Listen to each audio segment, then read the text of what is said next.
ಈಗ ಇನ್ಸ್ಟಾಗ್ರಾಮಲ್ಲಿ ₹5 ನೋಟಿಗೆ 18 ಲಕ್ಷದವರೆಗೂ ದುಡ್ಡು ಕೊಡ್ತೀವಿ ಅಂತ ಹೇಳಿ ತುಂಬಾ ಟ್ರೆಂಡಿಂಗ್ ಆ್ಯಂಡ್ ವೈರಲ್ ಆಗಿದೆ ಈ ವಿಡಿಯೋ.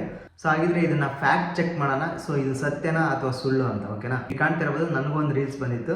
ಸೊ ಯಾವುದೇ ಸಹೋದರ ಅಥವಾ ಸಹೋದರಿ ₹5 ಟ್ರ್ಯಾಕ್ಟರ್ ನೋಟ್, ಸೊ ಪರ್ಟಿಕ್ಯುಲರಿ ಬರೀ ₹5 ನೋಟ್ ಅಲ್ಲ, ಟ್ರ್ಯಾಕ್ಟರ್ ನೋಟ್. ಇಲ್ಲಿ ಕಾಣ್ತಾ ಇರ್ಬೋದು, ಈ ಒಂದು ಟ್ರ್ಯಾಕ್ಟರ್ ಚಿತ್ರ ಇರುವಂತಹ ₹5 ನೋಟು ಸಿಕ್ಕರೆ ನಿಮಗೆ 15 ಲಕ್ಷ ರು ಸಿಗುತ್ತದೆ, ಲಭ್ಯವಿದೆ, ನೀಡಿರುವ ಸಂಖ್ಯೆಗೆ ಕರೆ ಮಾಡಿ ಅಂತ ಹೇಳಿ ಸೊ ಮೆನ್ಷನ್ ಮಾಡಿದ್ದಾರೆ, ನಂಬರ್ ಕೂಡ. ಓಕೆನಾ, ಸೊ ಹಾಗಿದ್ರೆ ಈ ಒಂದು ನಂಬರ್ಗೆ ಫೋನ್ ಮಾಡೋಣ ಈಗ. ಓಕೆನಾ, ನೋಟ್ ಮಾಡ್ಕೊಂಡಿದ್ದೀನಿ 7676148709. ಸೊ ಈ ಒಂದು ನಂಬರ್ಗೆ ಫೋನ್ ಮಾಡ್ತೀನಿ. ಸೊ ಅವ್ರು ಏನು ಹೇಳ್ತಾರೆ ಕಂಪ್ಲೀಟ್ ಆಗಿ ಕೇಳೋಣ. ನನ್ನ ಹತ್ರ 2 ನೋಟ್ ಇದೆ. ಓಕೆನಾ,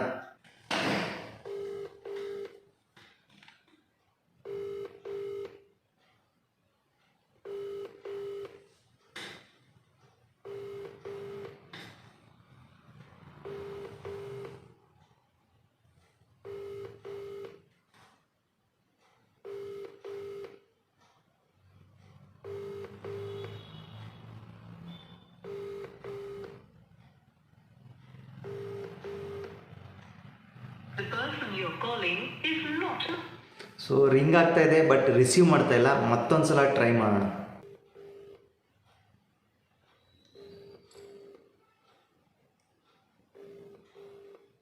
ಸೊ ಆ್ಯಕ್ಚುಲಿ ಫೋನ್ ರಿಸೀವ್ ಮಾಡ್ತಿಲ್ಲ. ಸೊ ಅವ್ರು ಹಾಕಿರುವಂಥ ವಿಡಿಯೋ ಅಂದರೆ ಇನ್ಸ್ಟಾದಲ್ಲಿ ಹಾಕಿದಾರಲ್ಲ, ಮತ್ತೊಮ್ಮೆ ನೋಡ್ಕೊಳ್ಳಿ ಏನು ಹೇಳ್ತಾರೆ ಅಂತ. ಓಕೆನಾ, ನಮಸ್ಕಾರ ಸ್ನೇಹಿತರೆ, ಯಾವುದೇ ಅಕ್ಕತಮ್ಮಂದ್ರ ಬಳಿ ₹5 ಟ್ರ್ಯಾಕ್ಟರ್ ನೋಟು ಸಿಕ್ಕರೆ ನಾನು ಅದನ್ನು ಖರೀದಿಸುತ್ತೇನೆ. ನಿಮಗೆ 17 ಲಕ್ಷ ರೂಪಾಯಿ ಸಿಗುತ್ತದೆ. ನಾವು ನೀಡಿರುವ ಸಂಪರ್ಕ ಸಂಖ್ಯೆಗೆ ಕರೆ ಮಾಡಿ ಮನೆಯಲ್ಲೇ ಕುಳಿತು ಇವುಗಳನ್ನು ಮಾರಾಟ ಮಾಡಿ. 100ಕ್ಕೆ 100 ಮಾರಾಟದ ಗ್ಯಾರಂಟಿ. ನನ್ನ ತಂಡ ನಿಮ್ಮ ಮನೆಯಿಂದಲೇ ₹5 ಟ್ರ್ಯಾಕ್ಟರ್ ನೋಟುಗಳನ್ನು ಖರೀದಿಸುತ್ತದೆ. ಸೊ ಇದರ ಬಗ್ಗೆ ಕಂಪ್ಲೀಟ್ ಆಗಿ ಫ್ಯಾಕ್ಟ್ ಚೆಕ್ ಮಾಡಿದ್ದೀನಿ. ಸೊ ಈ ನೋಟಿಂದ ನಿಮಗೆ ದುಡ್ಡು ಬರುತ್ತೋ ಇಲ್ವೋ ಅಂತ ಕಂಪ್ಲೀಟ್ ಡೀಟೇಲ್ಸ್ ನಿಮಗೆ ಕೊಡ್ತಾ ಹೋಗ್ತೀನಿ. ಕೇಳಿಸ್ಕೊಂಡ್ರಲ್ಲ. ಸೊ ಈ ಒಂದು ಟ್ರ್ಯಾಕ್ಟರ್ ನೋಟ್ ಇದ್ರೆ ಮನೆ ಹತ್ರ ಬಂದು ತೊಗೊಂಡು ಹೋಗ್ತೀವಿ. ಸೊ ಹಾಗೆ ಈ ಒಂದು ನಂಬರ್ಗೆ ನನ್ನ ಕಾಂಟ್ಯಾಕ್ಟ್ ಮಾಡಿ. ನನ್ನ ಹೆಸರು ನಿತಿನ್. ಸೊ ಮನೆ ಹತ್ರನೇ ಬಂದು ಸೊ ನಿಮಗೆ ಕ್ಯಾಶ್ ಕೊಟ್ಟು ಈ ಒಂದು ಟ್ರ್ಯಾಕ್ಟರ್ ನೋಟನ್ನು ನಾನು ತಗೊಂಡು ಹೋಗ್ತೀನಿ. ಮತ್ತೆ 18 ಲಕ್ಷ ರೂಪಾಯಿ ಇದು ಬೆಲೆ ಬಾಳುತ್ತೆ, 18 ಲಕ್ಷ ರೂಪಾಯಿ ಕೊಡ್ತೀನಿ ಅಂತ ಹೇಳಿ ಸೊ ಇಲ್ಲಿ ಹೇಳಿದ್ದಾನೆ ವಿಡಿಯೋದಾಗೆ. ಸೊ ಫ್ಯಾಕ್ಟ್ ಚೆಕ್ ಮಾಡಿದಾಗ ಏನಾಯ್ತು ಅಂತಂದ್ರೆ, ಸೊ ಅವರು ಫಸ್ಟ್ ಬರ್ತಾರೆ, ಸೊ ನಿಮ್ಮನ್ನ ಹುಡ್ಕೊಂಡು ಬರ್ತಾರೆ. ಸೊ ಸತ್ಯ ಅದು. ಬಂದ್ಬಿಟ್ಟು ಆ ಒಂದು ನೋಟ್ಸನ್ನು ಎಲ್ಲ ಚೆಕ್ ಮಾಡ್ತಾರೆ, ಅಂದರೆ ತಗೊಂಡು ಹೋಗ್ತಾರೆ. ತಗೊಂಡೋಗ್ಬಿಟ್ಟು ಇದನ್ನ RBIಗೆ ನಾವು ಸಬ್ಮಿಟ್ ಮಾಡಬೇಕು. ಸೊ RBIಗೆ ಸಬ್ಮಿಟ್ ಮಾಡಿದ್ದಾದ್ಮೇಲೆ ಸೊ ಇದು ಫೇಕ್ ನೋಟ್ ಅಥವಾ ಒರಿಜಿನಲ್ ನೋಟ್ ಅಂತ ಗೊತ್ತಾಗುತ್ತೆ. ಫಸ್ಟ್ ನಾವು RBIಗೆ ಸಬ್ಮಿಟ್ ಮಾಡ್ಬೇಕಂತ ಹೇಳಿ ಸೊ ನಿಮ್ಮ ಹತ್ರ ಎಷ್ಟು ನೋಟ್ ಇದೆಯಾ ಅವಿಷ್ಟು ನೋಟನ್ನು ಸೊ ತೊಗೊಂಡೋಗ್ತಾರೆ. ತೊಗೊಂಡೋಗಿ ಸೊ ನಿಮಗೆ ಒಂದಿನ ಬಿಟ್ಟು ಫೋನ್ ಮಾಡ್ತಾರೆ. ಫೋನ್ ಮಾಡಿಬಿಟ್ಟು ನಿಮಗೆ ಸೊ ಈ ಒಂದು ನೋಟು ನಾವು RBIಗೆ ಸಬ್ಮಿಟ್ ಮಾಡಬೇಕು. ಸೊ RBIಗೆ ಸಬ್ಮಿಟ್ ಮಾಡಬೇಕಂದ್ರೆ ಸ್ವಲ್ಪ ಪ್ರೊಸೆಸಿಂಗ್ ಫೀಸ್ ಆಗುತ್ತೆ. ಸೊ ಒಂದು ನೋಟಿಂದ ಸೊ 2,500 ಇಲ್ಲ 1,500ದಿಂದ 2,500 ಆಗುತ್ತೆ ಅಂತ ಹೇಳ್ತಾರೆ.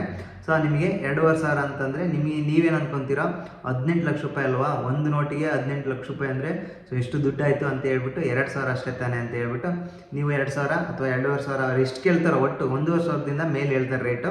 ಸೊ ಆ ಒಂದು ರೇಟನ್ನು ನೀವು ಅಂದರೆ ಆ ಒಂದು ಪ್ರೈಸ್ಗೆ ನೀವು ಹಾಕ್ತೀರಾ. ಪ್ರೊಸೆಸಿಂಗ್ ಫೀಸ್ ಅಂತೇಳಿ 2,000 ಹಾಕ್ತೀರಾ ಅಂತ ಅಂದ್ಕೊಳ್ಳಿ. ಸೊ 2,000 ಹಾಕಿದಾದ್ಮೇಲೆ ನೀವು ಎಷ್ಟು ನೋಟ್ ಸೆಂಡ್ ಮಾಡಿರ್ತೀರಾ. ಅಕಸ್ಮಾತ್ ನೀವೇನಾದ್ರೂ ಆಸೆಯಿಂದ ಒಂದು ನೋಟ್ ಅಂತ ನೀವು ಕೊಟ್ಟಿರಲ್ಲ, ಅಟ್ಲೀಸ್ಟ್ ಎಲ್ಲನೂ ಹುಡುಕಿ ತಡ್ಕಿ ಸೊ ಒಂದು 10 ನೋಟ್ ಅಲ್ಲ ಒಂದು 5 ನೋಟನ್ನು ಕಳಿಸಿರ್ತೀರ ಅಂದ್ಕೊಳ್ಳಿ. ಒಂದೊಂದು ನೋಟ್ಗೆ 2,000 ಅಂದರೆ 10 ನೋಟ್ಗೆ 20,000 ಆಗೋಯ್ತು. 20,000 ರೂಪಾಯಿ ನೀವು ಕೊಟ್ಬಿಡ್ತೀರ, 18 ಲಕ್ಷ ಬರುತ್ತೆ ಅಂತೇಳಿ. ನಂತರ ಅವ್ರು ಏನು ಮಾಡ್ತಾರೆ ಅಂದರೆ, ಆವಾಗ RBIಗೆ ನಾವು ಸಬ್ಮಿಟ್ ಮಾಡಿದ್ವಿ, ಒಂದಿನ ವೆಯ್ಟ್ ಮಾಡಿಸ್ತಾರೆ. ನೆಕ್ಸ್ಟ್ ಡೇ ಫೋನ್ ಮಾಡ್ತಾರೆ ನಿಮಗೆ. ನೆಕ್ಸ್ಟ್ ಡೇ ಫೋನ್ ಮಾಡಿಬಿಟ್ಟು RBIಗೆ ಸಬ್ಮಿಟ್ ಮಾಡಿದ್ವಿ, ಸೊ ಈಗ ಒರಿಜಿನಲ್ ನೋಟ್ ಅಂತ ಹೇಳ್ಬಿಟ್ಟು ಸೊ ನೋಟ್ ಮಾಡ್ಕೊಂಡಿದ್ದಾರೆ. ಅಪ್ರೂವಲ್ ಆಗಿದೆ ನಿಮ್ಮದು ಒರಿಜಿನಲ್ ನೋಟ್ ಅಂತ. ಸೊ ಈಗ ಅಪ್ರೂವಲ್ ಮಾಡಿ ಸೊ ನಾವು ಮನಿನ ರಿಸೀವ್ ಮಾಡ್ಕೊಂಡು ನಿಮಗೆ 18 ಲಕ್ಷ ರೂಪಾಯಿ ತಂದು ಕೊಡ್ತೀವಿ. ಈ ಒಂದು ನೋಟನ್ನು ಒರಿಜಿನಲ್ ಅಂತ ಅಪ್ರೂವಲ್ ಮಾಡಿರೋಗೆ RBIಗೆ ನಾವು ಮತ್ತೆ 2,500 ಪೇ ಮಾಡಬೇಕು. ಸೊ 2,500 ಪೇ ಮಾಡಿ ಒಂದೊಂದು ನೋಟಿಗೆ ಅಂತ ಹೇಳಿ ಹೇಳ್ತಾರೆ. ಸೊ ಮತ್ತೆ ನೀವು ಏನು ಅನ್ಕೊಂತೀರೋ, ಸೊ 2,500 ಅಷ್ಟೇ ತಾನೇ, ಸೊ ಒಂದು ನೋಟಿಂದ 4,500 ಹೋದರೆ ಸೊ ನಮಗೆ 18 ಲಕ್ಷ ಬರುತ್ತೆ. ಒಂದೊಂದು ನೋಟಿಂದ ಸೊ ನಾವು ಕೋಟ್ಯಾಧಿಪತಿಗಳಾಗ್ತೀವಿ ಅಂತ ಆಸೆ ಕನಸುಗಳನ್ನ ಕಟ್ಕೊಂಡು ಮತ್ತೆ 2,500 ರೂಪಾಯಿ ಒಂದೊಂದು ನೋಟಿಗೆ ಹಾಕ್ತೀರಾ. ಸೊ 10 ನೋಟಿಗೆ ಹಾಕಿರ 25,000 ರೂಪಾಯಿ ಆಯಿತು. ಫಸ್ಟ್ಗೆ ನೀವು 20,000 ರೂಪಾಯಿ ಪೇ ಮಾಡಿರ, ಟೋಟಲ್ 45,000 ರೂಪಾಯಿ ಪೇ ಮಾಡ್ದಂಗೆ ಆಯಿತು. 45,000 ರೂಪಾಯಿ ಪೇ ಮಾಡಿಬಿಡ್ತೀರಾ ಆಸೆ ಹುಡ್ಸಿ. ಸೊ ಅವಾಗ ಆಸೆ ಹುಡ್ಸಿ ಪೇ ಮಾಡ್ತೀರಾ. ಅವ್ರೇನು ಮಾಡ್ತಾರೆ, ಸೊ ಒಂದಿನ ವೆಯ್ಟ್ ಮಾಡಿಸ್ತಾರೆ, ರಿಸೀವ್ ಮಾಡ್ತಾರೆ. ಫೋನ್ ಮಾಡಿದಾಗಿಲ್ಲ, ಇಲ್ಲ ಅಪ್ರೂವಲ್ ಆಗಿದೆ, ದುಡ್ಡು ತಾಂಬರ್ತೀನಿ ಅಂತ. ನೆಕ್ಸ್ಟ್ ಡೇಗೆ ಏನು ಮಾಡ್ತಾರೆ, ಫೋನನ್ನು ಸ್ವಿಚ್ ಆಫ್ ಮಾಡ್ಕೊತಾರೆ. ಸ್ವಿಚ್ ಆಫ್ ಮಾಡ್ಕೊಂಡ ತಕ್ಷಣ ನಿಮ್ಗೇನು ಅನಿಸುತ್ತೆ, 45,000 ನಾ ಮಾತಲ್ಲಪ್ಪ, ಸೊ ಬೇರೆಯವ್ರಿಗೆ ನೋಟ್ ಏನಾದ್ರು ಕೊಟ್ಟಿದ್ರೆ ನಾನು ಅಟ್ಲೀಸ್ಟ್ ಸೊ ನಾನು ಸಕ್ಸಸ್ ಆಗಿ ಸೇಲ್ ಮಾಡಿ ದುಡ್ಡನ್ನು ಗಳಿಸ್ತಿದ್ದೆ ಅಂತ ಯೋಚನೆ ಬರುತ್ತೆ. ಬಟ್ ಅದನ್ನು ನಂಬಕ್ಕೆ ಹೋಗಬೇಡಿ, ಇದು ಕಂಪ್ಲೀಟ್ಲಿ ಸ್ಕ್ಯಾಮ್. ಸೊ ಇದೊಂದು ಹೊಸ ದಂಧೆ ಆಗಿದೆ. ಸೊ ಅಷ್ಟೇ ಅಲ್ಲ, ನಿಮ್ಮ ಒಂದು ಅಕೌಂಟ್ ಕೂಡ ಹ್ಯಾಕ್ ಮಾಡ್ತಾರೆ. ಹೇಗೆ ಅಂದರೆ, ಸೊ ಈ ಥರ 45,000 ಪೇ ಆದಮೇಲೆ ಏನು ಮಾಡ್ತಾರೆ, ಮತ್ತೆ ಇನ್ನೊಂದು ಸ್ಕೀಮನ್ನು ಕಂಡುಹಿಡ್ಕೊಂಡಿದ್ದಾರೆ ಈಗ ಹೊಸದಾಗಿ. ಸೊ ನಿಮ್ಮ ಮೊಬೈಲ್ಗೆ ಒಂದು ವೆರಿಫೈ ಆಗಿ ನೋಟ್ ಎಲ್ಲ ವೆರಿಫೈ ಮಾಡಿ, ಸೊ ನಿಮ್ಮ ಒಂದು ವಾಟ್ಸಪ್ ನಂಬರನ್ನು ಸೆಂಡ್ ಮಾಡಿ, ಒಂದು APK ಒಂದು ಫೈಲ್ ಬರುತ್ತೆ ವೆರಿಫೈ ಆಗಿರೋದು, ನೋಟ್ ಎಲ್ಲ ವೆರಿಫೈ ಆಗಿರೋದು.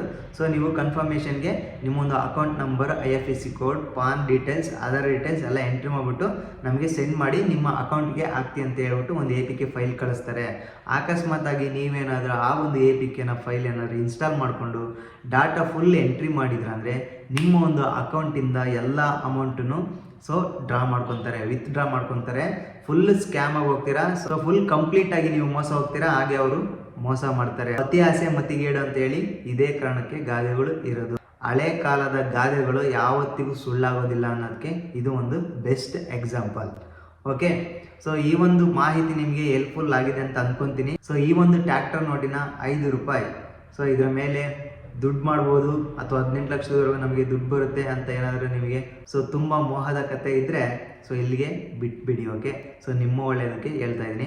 ಹಾಗೆ ಈ ಒಂದು ವಿಡಿಯೋನ ನಿಮ್ಮ ಫ್ಯಾಮಿಲಿಗೂ, ನಿಮ್ಮ ಫ್ರೆಂಡ್ಸ್ಗೂ ಎಲ್ಲರಿಗೂ ಶೇರ್ ಮಾಡಿ, ಅವರು ಕೂಡ ಅವೇರ್ನೆಸ್ ಆಗುತ್ತೆ. ಈ ಸ್ಕ್ಯಾಮಿಂದ ತಪ್ಪಿಸ್ಕೊಳ್ಳೋಕ್ಕೆ ತುಂಬ ಹೆಲ್ಪ್ಫುಲ್ ಆಗುತ್ತೆ. ಓಕೆನಾ? ಸೊ ಇದೇ ಥರ ಕಂಟೆಂಟ್ಗೋಸ್ಕರ ಈ ಒಂದು ಯೂಟ್ಯೂಬ್ ಚಾನಲ್ನ ಯಾರಾದರೂ ಹೊಸ್ತಾ ನೋಡ್ತಾ ಇದ್ದರೆ ಸಬ್ಸ್ಕ್ರೈಬ್ ಮಾಡಿ, ಹಾಗೆ ಈ ಒಂದು ವಿಡಿಯೋಗೆ ಒಂದು ಲೈಕ್ ಮಾಡಿ. ಓಕೆ, ಹಾಗೆ ಶೇರ್ ಮಾಡೋದನ್ನು ಮರಿಬೇಡಿ. ಮತ್ತೊಂದು ವಿಡಿಯೋದಲ್ಲಿ ಮತ್ತೊಮ್ಮೆ ಸಿಗೋಣ. ಓಕೆ, ಟೇಕ್ ಕೇರ್, ಬಾಯ್ ಬಾಯ್.